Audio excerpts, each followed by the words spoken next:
नमस्कार, आप देख रहे हैं रायशुमारी, आपके साथ मैं हूं भुवन शर्मा। दोस्तों, उत्तराखंड को लेकर यह कहा जाता है, अक्सर आपने ये बात सुनी होगी कि उत्तराखंड का पानी और उत्तराखंड की जवानी कभी यहां के लिए काम नहीं आई। इसके पीछे पलायन एक बड़ी वजह है। एक ऐसा दंश है जिसका अलग राज्य बनने के बाद भी आज तक ये दंश उत्तराखंड झेल रहा है। रोजगार के लिए अपना घर बार खेत खलिहान छोड़कर लोग शहरों का रुख कर रहे हैं। राज्य में कई ऐसे गांव हैं जहां से पलायन करके शहरों में लोग जा बसे हैं और गांव के गांव खाली हो चुके हैं। लेकिन इसी उत्तराखंड में एक गांव ऐसा भी है जहां से आज के समय में एक भी व्यक्ति पलायन करके नहीं गया।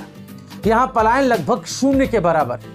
मसूरी से करीब 20 किलोमीटर दूर टिहरी जिले के जौनपुर विकास खंड में रोहतू की बेली नाम से यह गांव है, जो उत्तराखंड में पनीर विलेज के नाम से मशहूर है।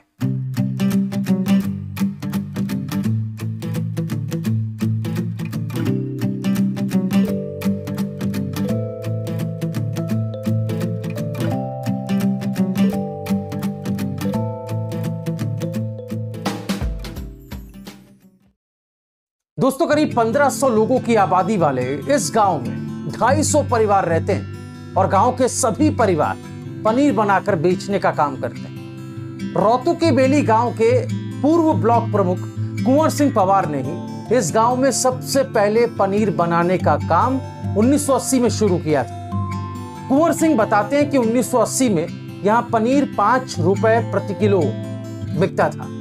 उस समय पनीर यहां से मसूरी में कुछ बड़े स्कूलों में भेजा जाता था। वहां इसकी डिमांड बहुत रहती थी। 1975-76 में इस इलाके में गाड़ियां चलनी शुरू हुई। तब यहां से बसों और जीप में रखकर पनीर जो है वो मसूरी भेजा जाता था। यहाँ के आसपास के इलाकों में तब पनीर नहीं बिकता था, उतना कंजप्शन नहीं थी, क्योंकि लोग पनीर के बारे में इतना जानते नहीं थे। यहाँ के लोग ये भी नहीं जानते थे कि पनीर की सब्जी क्या होती है। आपको जानकर हैरानी होगी, 2003 में उत्तराखंड राज्य बनने के बाद इस गांव को उत्तरकाशी जिले से जोड़ने वाली एक रोड बनी, एक सड़क बनी, जिसकी वजह से यहाँ के लोगों को इससे काफी फायदा हुआ। उत्तरकाशी जाने वाली रोड के बन जाने की वजह से इस गांव से होकर देहरादून और उत्तरकाशी आने जाने वाले लोगों की तादाद संख्या बढ़ने लगी। यहाँ का पनीर पहले से ज्यादा फेमस हुआ, प्रचलित हुआ। इस रोड से आने जाने वाले लोग अक्सर यहीं से आकर पनीर खरीदने लगे और लोगों का पनीर अलग अलग गांव में बिकने लगा।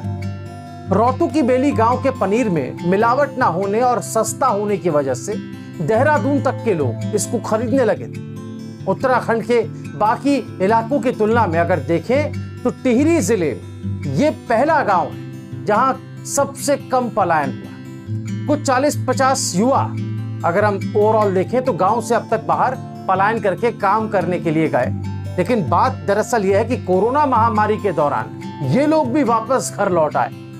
गांव में कम पलायन का सबसे बड़ा, सबसे महत्वपूर्ण कारण यह है कि यहाँ के लोग अपनी थोड़ी बहुत आजीविका चलाने के लिए पनीर बेचने का काम करते हैं। थोड़ी बहुत खेती बाड़ी भी लोग कर लेते हैं, जिसकी वजह से पलायन करने की इनको जरूरत महसूस नहीं होती।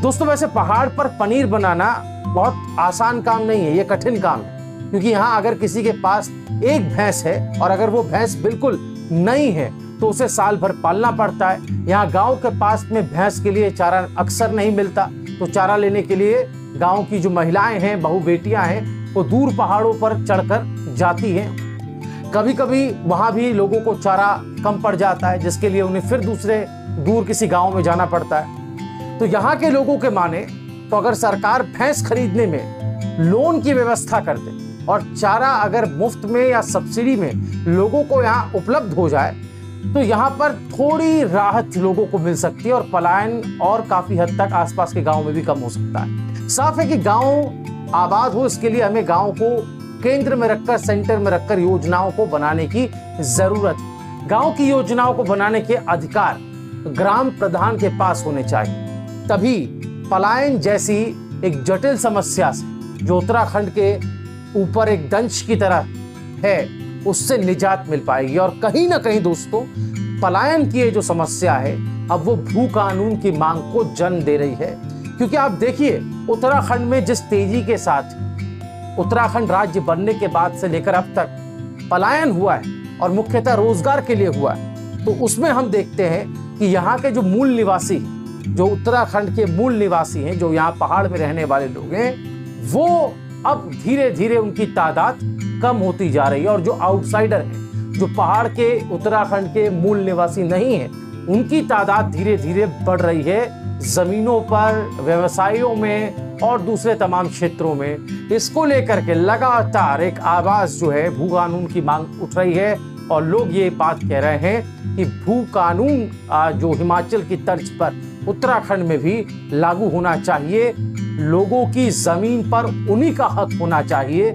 लेकिन इसके साथ साथ सरकारों के साथ साथ हमें खुद को भी, उत्तराखंड के लोगों को भी इस बारे में आत्ममंथन, आत्मचिंतन करना चाहिए कि उनकी जमीन कैसे बचे।